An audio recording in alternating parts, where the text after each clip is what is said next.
السلام علیکم۔ کراچی میں سفاکی کی انتہا، 7 ماہ کی معصوم بچی کی بالیاں نوچ کر گٹر میں پھینک دیا، انسانیت لرز اٹھی۔ کیا آپ حالات حاضرہ سے آگاہی حاصل کرنا چاہتے ہیں؟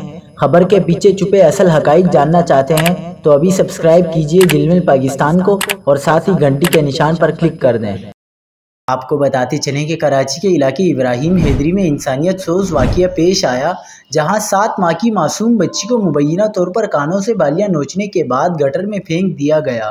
خوش قسمتی سے گٹر میں پانی کی سطح کم ہونے کے باعث بچی زندہ بچ گئی۔ پولیس کے مطابق گزشتہ روز لاپتہ ہونے والی بچی ہنا کو آج گٹر سے زندہ نکال لیا گیا۔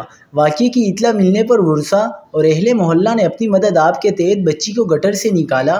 بچی کے کانوں سے بالیاں غائب تھیں، جس سے شبہ ہے کہ ملزمان نے زیور چھیننے کے بعد بچی کو پھینکا۔ پولیس نے فوری کارروائی کرتے ہوئے 2 مشتبہ افراد کو گرفتار کر لیا ہے اور تفتیش جاری ہے۔ حکام کے مطابق بچی کو ابتدائی طبی امداد دی جا چکی ہے اور اس کی حالت خطرے سے باہر ہے۔ اہل علاقہ میں شدید غم و غصہ پایا جا رہا ہے۔ شہریوں نے مطالبہ کیا ہے کہ ملزمان کو سخت سے سخت سزا دی جائے۔